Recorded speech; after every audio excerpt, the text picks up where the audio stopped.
Hello, thank you for joining us for the Summer Training Series presentation, What's New Summer 2020. My name is Alex Seville and I'm on the training and support team here at Hawks Learning.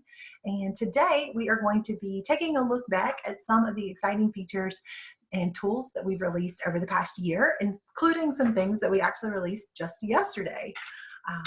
So to get us started, we are going to start by looking at some of the updates to our instructor tools and resources, and then review some of the changes to our student courseware, and then we will wrap up with instructor reporting updates and some new features in regards to LMS syncing that we're really excited about. So if you have any questions along the way, please utilize the question and answer feature within Zoom.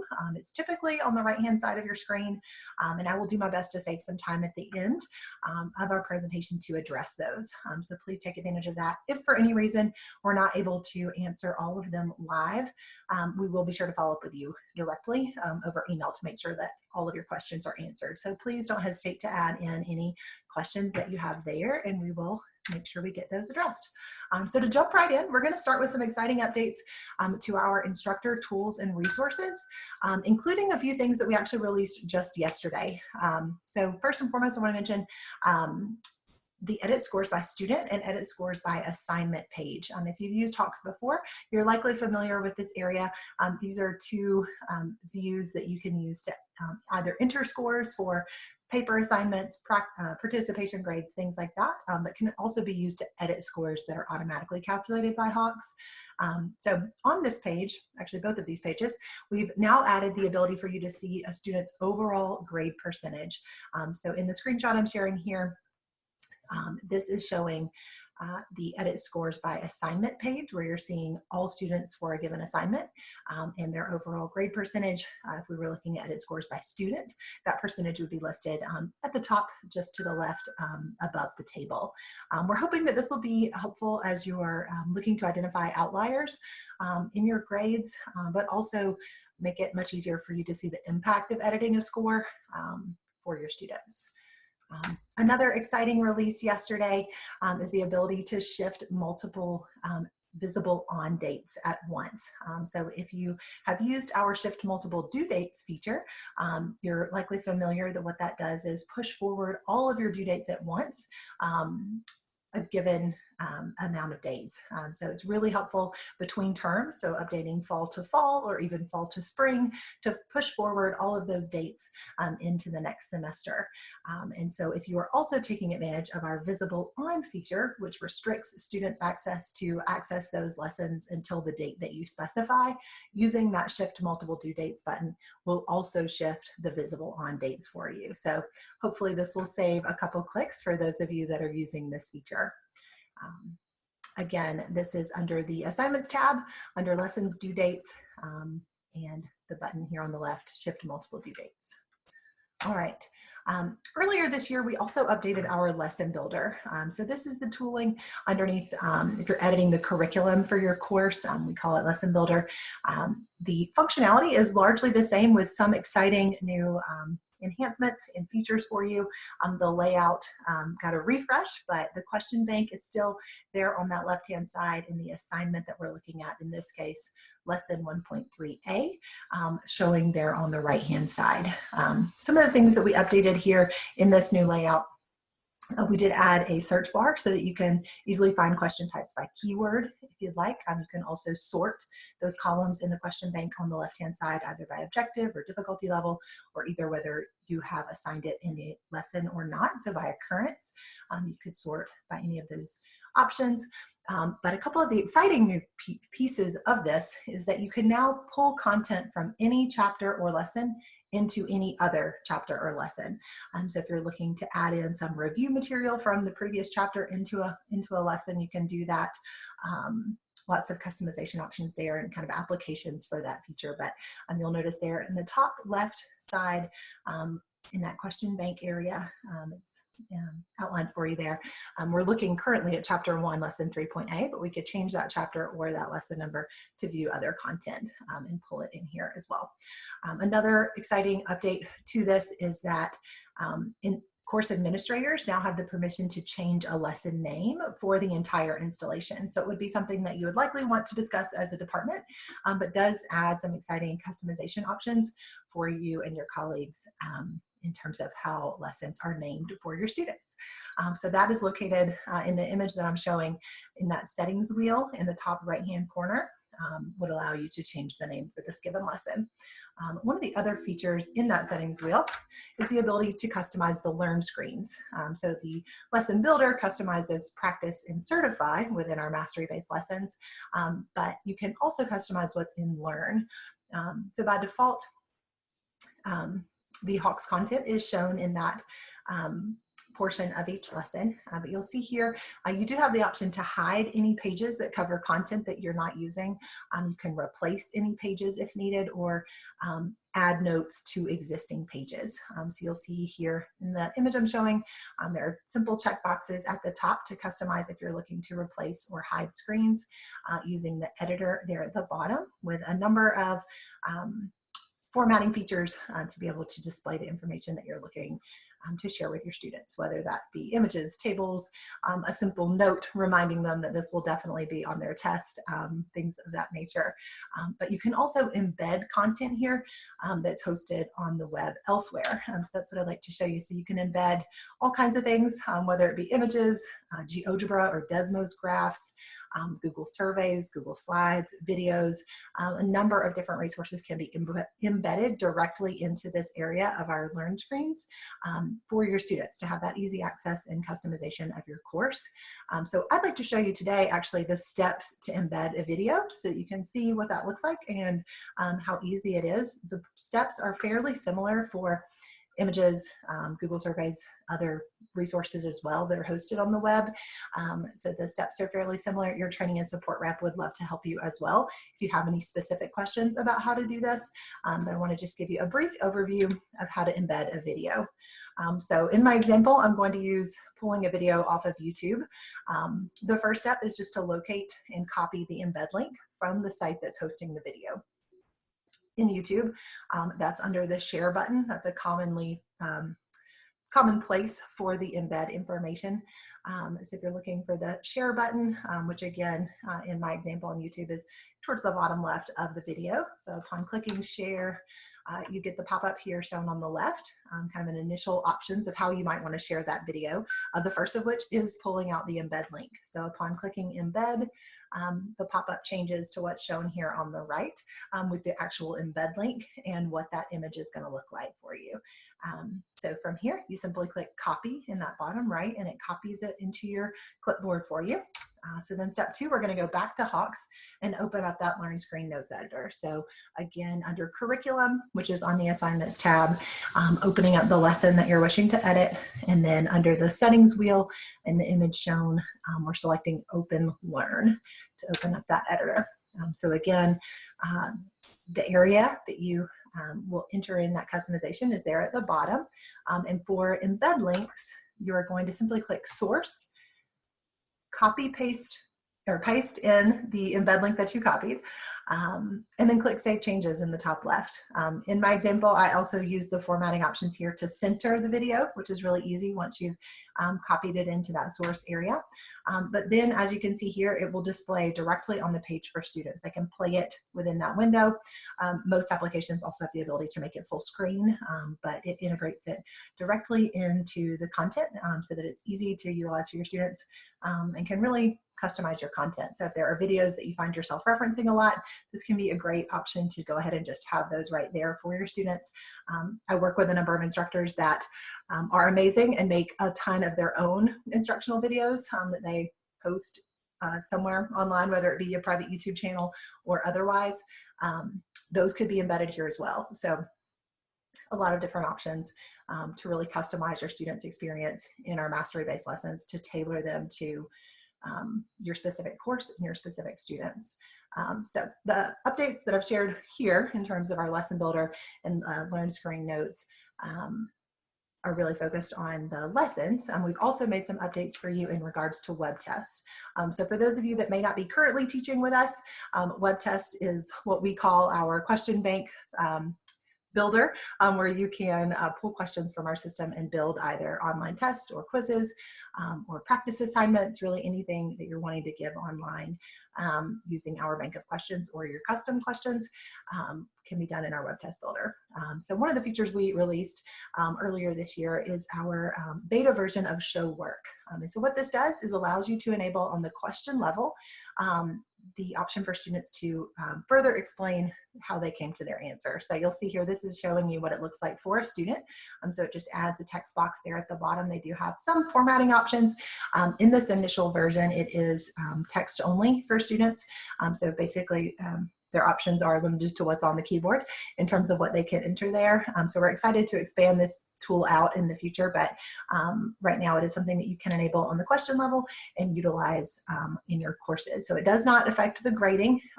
It is there where you would be able to see it in our assignment reviewer in the gradebook.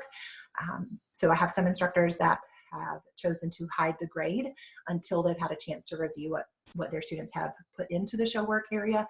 So you have a lot of options there in terms of when you want to release the score to students, whether it be on a certain date, manual release, among others. So you have some options there, but that is our show work. We also, in regards to WebTest, yesterday actually, released the ability for you to enter fractional point values when you're setting up your test from the start. So you've always been able to enter fractional point values if you're giving partial credit or taking credit away from a student when reviewing their assignment. But now you can actually do that from the start so that you have even more control over the total number of points of your test. So you'll see here, you can enter any point value between 0.01 and 99.99 points for any given question. So you have quite a bit of flexibility there in regards to setting up your point values for a web test. All right, our question builder tool. So you may be familiar, we have a feature in our gradebook that allows you to build your own custom questions. We have done a ton of updates to this tool over the past year. But just for those of you that may not be as familiar, you access it underneath the Assignments tab, and it does allow you to create both static or dynamic iterative questions for your students. They can be utilized in lessons or web tests. And in creating those, you kind of can create as much or as little as you want. So you can make a basic static question, or you can make a very robust dynamic question that also includes custom tutor explanations and explain error content for your students so that your questions seamlessly integrate in with our questions, for example, primarily for using them in a lesson so that they have all those features as students are going through that learning process. One of the areas that we've done a lot of work is in our graph builder functionality, both in the types of graphs that you can add into questions, but also into the answer area for students to answer. So you'll see here a list of the types of shapes that you can build within our graph builder currently. But we are actually doing 2 full webinars next week on this tool specifically. So I'm not going to go into a great deal of detail today. I don't want to steal their thunder, but we will be doing one focused on using this tool in a mathematics-based course or a STEM course, and another session on the use of this tool in a humanities course or a non-STEM type of application. So please check those out if you're interested in this. We've done, like I said, a lot of both functionality updates, but also just layout updates. So adding extra ability to seamlessly create questions in a row or be able to see more information as you're working through the tool to make it even easier to use. It's already been a very quite simple tool, especially for how robust it can be used, but we've made some strides to make that even better. So if you're interested in this, I'd love for you to check out that webinar. If you do have questions though, please feel free to put those in the Q&A as I mentioned before, and we will make sure we get those answered for you for anything that you're looking to do. All right, let's move over to the student side for a few minutes. So I want to show you a couple of the things that we have released over the past year, and specifically in regards to the student courseware. So enhanced practice is a new option that we can enable within your curriculum editor. We have been a courseware company for over 40 years. And so we have been collecting anonymous practice performance data on hundreds of thousands of students over the years. And what this has done is allowed us to develop an algorithm that presents questions in practice in the most impactful way to prepare students for Certify. And so we've been piloting this new algorithm we're calling Enhanced Practice with a few schools this past year. And the initial data has shown improved student success. We're really excited about it. Our pilot schools, what they did is randomly gave this enhanced practice to half of their students and compared it to a control group using the traditional practice. And so far, we have seen students take 13.4% less time to complete Certify, while missing 10% fewer questions in Certify, and overall attempting Certify 5% fewer time. So really excited to see this expand out and be used by more of our students. But if you're interested in this and potentially turning this on for your students, please simply reach out to your training rep and we are happy to help get that enabled for you. Another feature that we released for students is the ability for them to review their previous Certify attempts. So whether they mastered Certify previously or did not, they can now select this review button when they're viewing the lesson to review those previous attempts. This is something that we have enabled for all current curriculums, but it is something that you as the instructor can control for your students. So this little top screenshot is showing what that looks like in your curriculum editor. Again, it is currently enabled for all students, all attempts, but if for whatever reason you needed to limit that for your particular course, you are of course more than welcome to. But something we're excited about. We feel that it will likely be helpful for students, both as they're preparing and reviewing for upcoming exams, but also if they are struggling with particular questions, and it gives them an avenue to also reach out to you to ask about certain questions. You, of course, have that data in your gradebook at all times for their Certify work, but now they have it as well to be able to go back and look at it. Kind of along that same thread, students are able to create practice tests. If you're not familiar with that feature, what that is it allows them to select what content they want to pull. So if they know that the first 5 chapters of chapter 1 is going to be on their chapter test, they can create their own practice test, pulling content from those lessons that is used in your course specifically, so that they can gauge their overall understanding. They've always been able to review those tests and see their performance, utilize our tutor feature for all those specific questions that they answered, but they can now retake that same test again. So they'll get new values, they'll get new question order, just like they would if you were giving an online test, to allow them to gauge their improvement. If they've taken a test, use the adaptive review at the end to help practice some of the areas that they were still a little bit weak. Then they can retake that same test and see their improvement, or see any areas that they still need to continue to review. So we're excited about this as another option for students as they are working through a semester. All right, I'd like to jump back to the instructor side and look specifically at a couple of our reporting updates.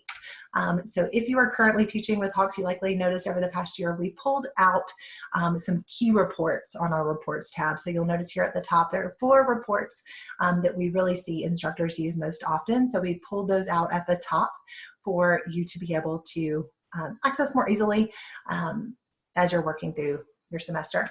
So we've made some updates to a couple of these that I'd like to point out, starting with the first one, all student scores, that top left report. So all student scores, for those of you that may not be as familiar, it shows all your students and all of their scores.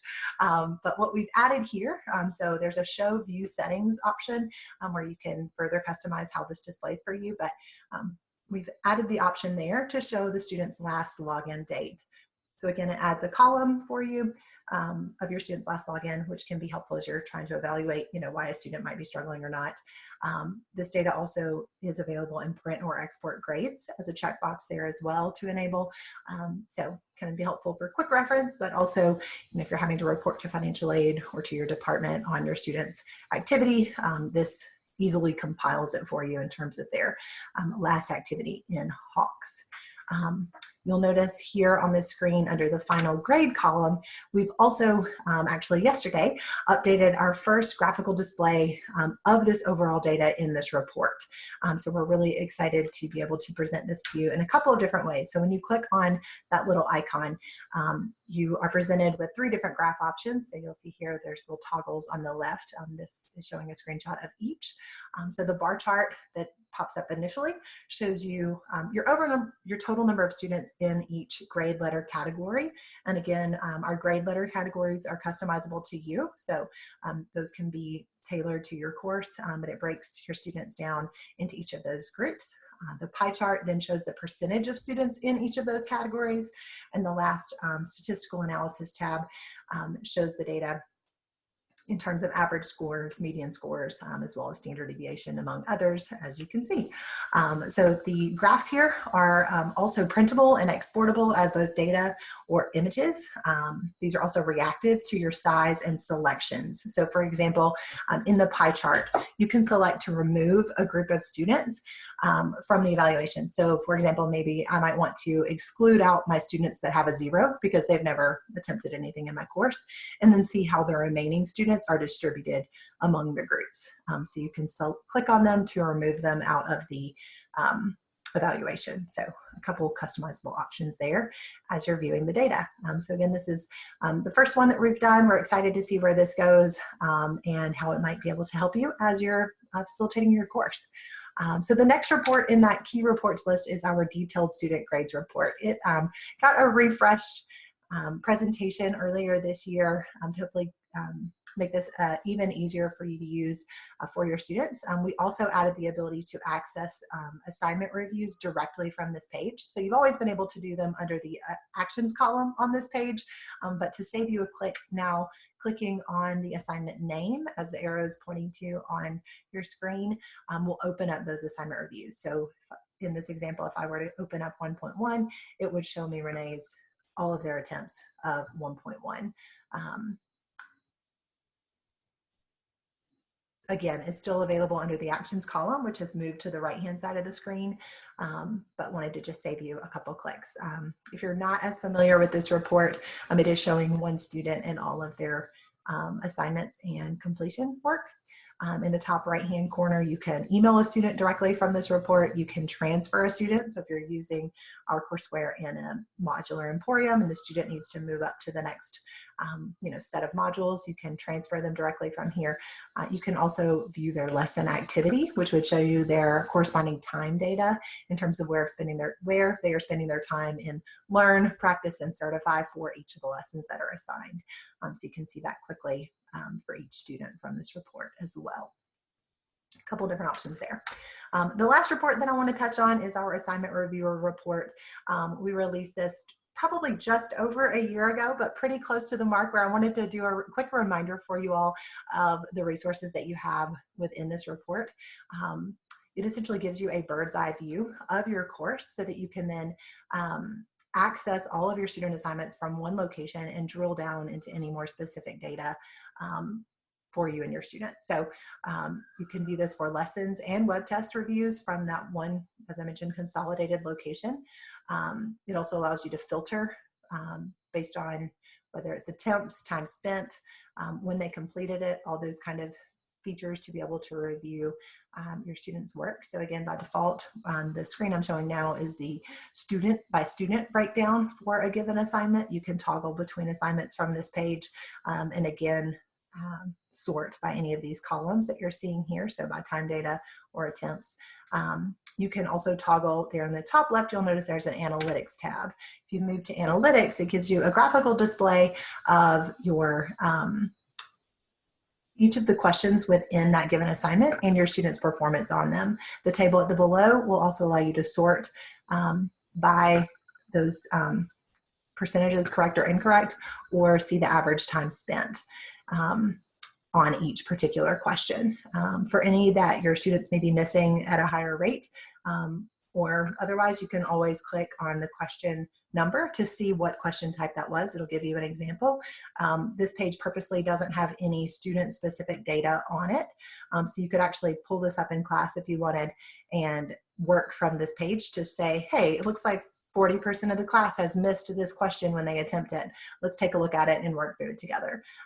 Things like that. So this data is also exportable from this report, just to mention that as well. Okay, last but not least, I'd like to share some exciting LMS Sync updates that we are working on. So coming very soon is the ability to sync with Moodle, and we are so very excited. We are releasing an LTI 1.3 sync tool that will be compatible with most up-to-date Moodle installations. So if you are a Moodle user and interested in this, this will allow your students to have a single sign-on link and immediate access to Hawks. That process also distributes, gives them temporary codes if needed. And for a full-term course, just as a reminder, that's 20 days of free access with us. And for a shorter term course, like a summer course, kind of a condensed course, that's 10 days of free access. The only restriction on that is that they just have to request it in the first 2 weeks to help get them started. So, but the sync tool will also allow you as the instructor to sync over grades and have those two directly connected. So we're really excited about this. We're in the final testing stages right now for this. And so if this is something you're interested in, please reach out to your training specialist and we will be sure to notify you just as soon as it's available to be installed. So the only thing we'll need is to know your LMS contact so that we can work with them at your school to get this installed for you. So if you have any questions, please let us know. We'll get you on that list to be installed. All right, a couple updates for our Canvas, Brightspace, and D2L users. So earlier this year, we released the opportunity for you to create deep links. So when you are syncing your assignments into Canvas and creating those, or Brightspace or D2L, they will contain a link that signs the student not only into Hawks, but directly into a specific lesson or test or smart review assignment. So it gives you those customized links for your students to utilize to make it even easier to get to the content that they're needing to work on. We also released the ability for you to set up an auto sync of your grades daily, so that runs nightly, and you'll see in the screenshot here at the bottom, it's a simple checkbox selecting to sync those daily. You can also select to get a confirmation email every morning that the sync was successful if you would like. Totally optional, you do not have to do that, but it is available if that would be helpful for you. We also released yesterday the ability for when creating those assignments in Canvas, D2L, or Brightspace, for the Hawks due date to also be sent over to the LMS, so that the LMS assignment also has that information there as well, to hopefully, again, save you a couple clicks from having to enter it into both places. We're also excited if you update it in Hawks later in the term, the next time any of those grades are synced over for that assignment, the due date will also update in the LMS. So you'll be able to see that get updated as you work through it. So I know we are coming up on our 30-minute limit, but that does conclude my content for today. So at this time, I would love to try to answer at least a few questions in the last few minutes that we have. So give me a moment while I pull up that question and answer area and see if there are a couple that we can answer together. And again, if we run out of time, we will be sure to follow up with you by email to answer any questions that we don't get to today.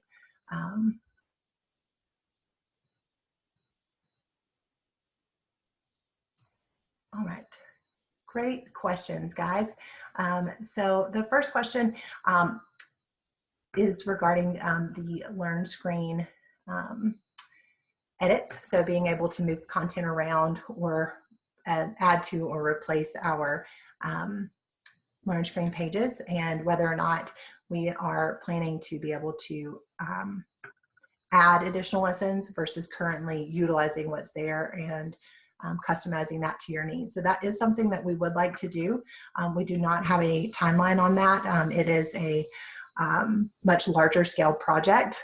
So unfortunately, I do not know exactly when that might be, but I will definitely add your request to our teams for discussion to know.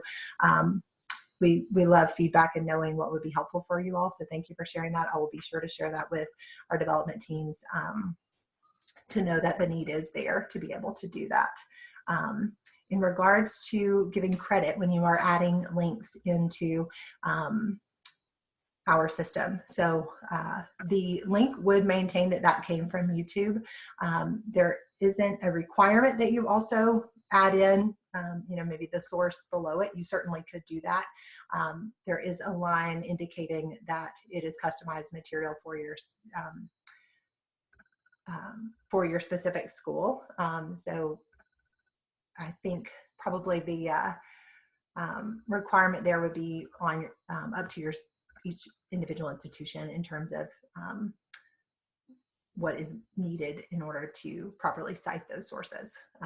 But yes, it would maintain in the link if the student hovered on it that it came from YouTube. That's a great question.